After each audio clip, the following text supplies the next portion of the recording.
ರೈತ ಬಾಂಧವರಿಗೆ ಪ್ರಗತಿ ಚಾನೆಲ್ಗೆ ಎಲ್ಲರಿಗೂ ಆತ್ಮೀಯವಾದಂಥ ಸ್ವಾಗತ.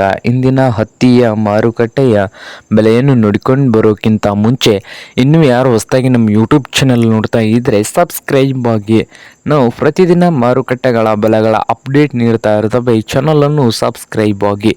ಇಂದು ಹತ್ತಿಯ ಮಾರುಕಟ್ಟೆಯ ಬೆಲೆಯನ್ನು ನೋಡಿಕೊಂಡು ಬರೋಣ ಬನ್ನಿ ರೈತರೆ. ಇಂದು ವಿಜಯಪುರ ಮಾರುಕಟ್ಟೆಯಲ್ಲಿ ಒಂದು ಕ್ವಿಂಟಲ್ ಹತ್ತಿಗೆ 7,400 ರೂಪಾಯಿ ಲಾಸ್ಟ್ ರೇಟ್ ನಡೀತಾ ಇದೆ. 7,400 ಒಂದು ಕ್ವಿಂಟಲ್ಗೆ ಹತ್ತಿಯ ಬೆಲೆ ನಡೀತಾ ಇದ್ದು ವಿಜಯಪುರ ಮಾರ್ಕೆಟ್ನಲ್ಲಿ. ಹಾಗೆ ಹುಬ್ಬಳ್ಳಿ ಮಾರುಕಟ್ಟೆಯಲ್ಲಿ ನೋಡೋದಾದರೆ ಒಂದು ಕ್ವಿಂಟಲ್ ಹತ್ತಿಗೆ 6,800 ಲಾಸ್ಟ್ ರೇಟ್. 6,800 ಲಾಸ್ಟ್ ರೇಟ್ ನಡೀತಾ ಇದೆ. ಹಾಗೆ ಇನ್ನೊಂದು ಮಾರುಕಟ್ಟೆ ಆದಂಥ ರಾಯಚೂರು ಮಾರುಕಟ್ಟೆಯಲ್ಲಿ ಬಂದು 6,000ದಿಂದ 7,400, 6,000 ರೂಪಾಯಿದಿಂದ 7,400 ರಾಯಚೂರು ಮಾರ್ಕೆಟ್ನಲ್ಲಿ ಒಂದು ಕ್ವಿಂಟಲ್ ಹತ್ತಿಯ ಬೆಲೆ ಇದೆ ನೋಡಿ ರೈತರ. ಹಾಗೆ ಇನ್ನೊಂದು ಮಾರುಕಟ್ಟೆ ಆದಂಥ ಅದೋಣಿ ಮಾರುಕಟ್ಟೆಯಲ್ಲಿ 7,000ದಿಂದ 7,500, 7,000ದಿಂದ 7,500 ರೂಪಾಯಿವರೆಗೆ ಲಾಸ್ಟ್ ರೇಟ್ ನಡೀತಾ ಇದೆ ಒಂದು ಕ್ವಿಂಟಲ್ ಹತ್ತಿಗೆ. ಇದು ಇಂದಿನ ಹತ್ತಿಯ ಮಾರುಕಟ್ಟೆಯ ಬೆಲೆ ಆಗಿದೆ ನೋಡಿ ರೈತರ.